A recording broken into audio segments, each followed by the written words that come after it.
There has been another huge find in Mario 64 speedrunning. I don't want to give away too much, but it is pretty crazy, so strap yourself in for a wild ride.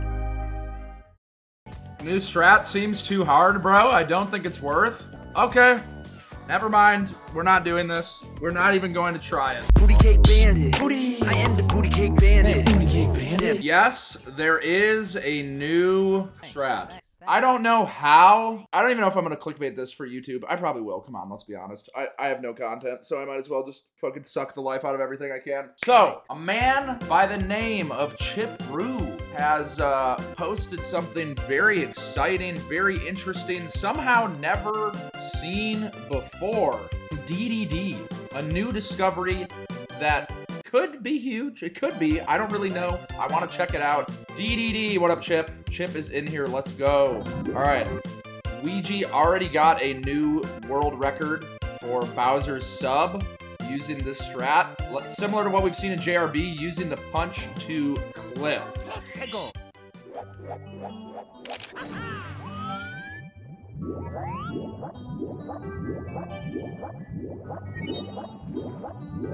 Not even punching. Not even a punch. So that looks really easy, and I know a lot of really smart, capable Mario players in the chat are surely going to now type, why aren't you doing this in runs? I get this every time, etc., etc. But this is extremely hard. But let's see the original video. Chip Clip.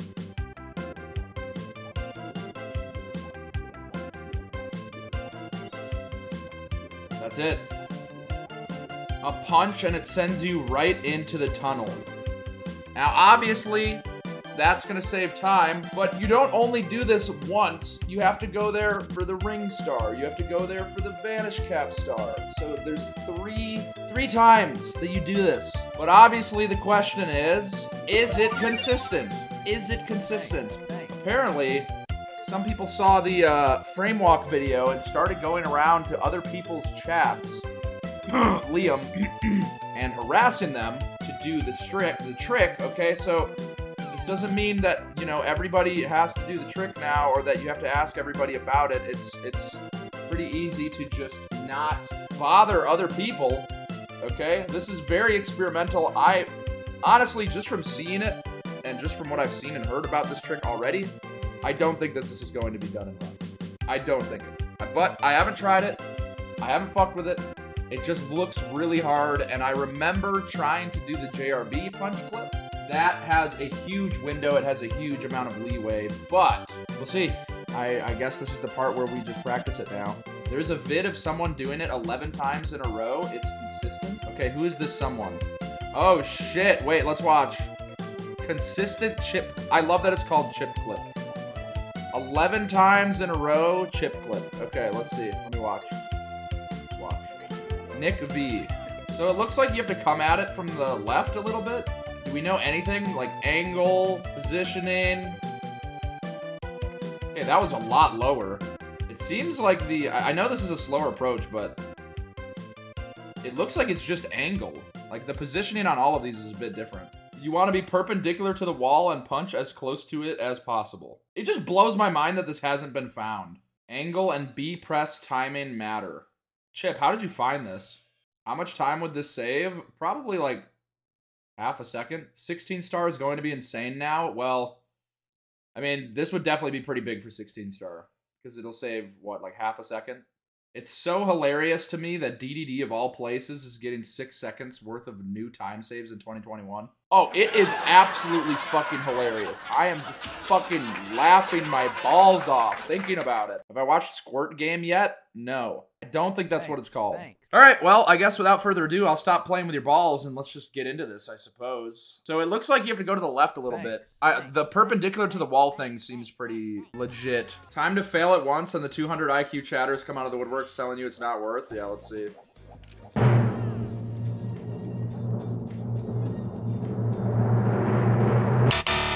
No, it didn't work. All right, I'm done. I quit. Booty cake bandit. It's patched. Ha ha ha ha. Oh. Oh my god, I did it, Mom. How much does this save? 70, 70, 70, 70, 70. All right, let's really study this and look really closely. It is a very late B press. Very, very late B press. Going quite to the left. Okay. I think I'm ready to party. He's higher? Okay, I'll be right back. 1 second. I need to get higher. Oh my god, Mom, I did it. I'm too good at this game, Mom. If we do this 3 times in a run, then yeah, it probably saves almost 3 seconds.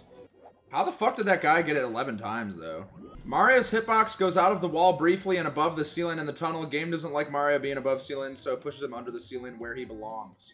Put Mario in his place. So, okay, people are saying you should line up Mario, like he's lining up Mario with the tunnel, but if you do this, you get lag. That's gonna give you lag frames. It's better to find a way to do it without getting lag. How consistent does this have to be to put in runs? Stupidly consistent, because if you mess this up, you lose so much time. Like, if you mess this up, you're gonna end up having to swim all the way around and then down again. Okay, so I'm a god at it now. Alright, it's consistent. We're officially doing it in runs. It seems like Mario needs to be slightly tilted down. So the first step is figuring out, how can I get this consistent? And then the second step is, how can I make it faster? Because obviously if I swing out to the left, like this lightning texture is pretty far to the left. Like, should I really be swimming that far to the left, or can I get away with it by being a little bit more to the right? A dark blue part of the texture that I like. I'm looking at this W. I just go for the W. That's all I do in life. I'm trying to do as much as I can a straight on path. Like, if I want to get it every time, this is what I do. Watch, I go like this. And then I go like that. And then if I want to get it again, I just go like this. Losing runs to this strat is going to suck so much ass. It's going to be like the saddest way to lose a run. Especially for 120, because 120 is like this is like halfway through the damn run. DDD also already sucks my cock. Like, I already fucking hate DDD. There's so much dumb shit in DDD. That's pretty convincing for me. If you can get something 10 times in a row, that's pretty good. I'm just smashing my head into the wall hoping that it works right now. Is this really exciting for the community? It's pretty exciting. It's pretty fucking huge. Like, if this is found to be consistent, then this is another, like, game-changing, like, earth-shattering discovery. It's a pretty big discovery, even outside of it being, like, able to be done in runs. I mean, to put it into perspective, I will grind things. I've grinded, like, a strat for hours, like, probably 5+ hours, to try and save, like, 5 frames. And this saves about 30 frames each time, 20-something frames each time. So this could save, like, 60 frames. There's some movement in LLL that I've worked on, like LLL 100 in the volcano. It's a movement that saves like 2 frames that I've probably put like 3 to 4 hours in. Yeah, it's crazy that not even Tassers knew about it. This is gonna be huge for Tass. This is like hella frames for Tass. If you fail the strat in the run, how much time are you losing? Let's see. So if you fail this, you'd probably do this. A lot of time loss. It seems like you need to do ESS up. Like, you see my stick? Look at how softly and gently I'm touching my stick right now. That seems to help make it more consistent. See that? But maybe just going neutral's better. Neutral worked. Dude, Liam was being such a baby back bitch about how I was touching his stick. Oh my god, you're working my stick. Like, you're ruining it. What the fuck? Do you not fucking side flip? No, I don't flick it that hard. He's not happy with my handling of his stick. I was barely handling his stick, and he's like, oh my god, you're ruining my prestige stick. This is the angle you want. Wait a minute, hold on. We're going in right now. Wait, I'm going into the mainframe. So this tool is basically a way that, while still using a ROM, like I'm using the practice ROM, this is basically inputting one Game Shark code at a time. This allows me to show what horizontal angle Mario has. And the reason that I use this tool is just to see how lenient is the trick. Is this a big determiner? Because when you're trying to figure out why something works, you want to test everything.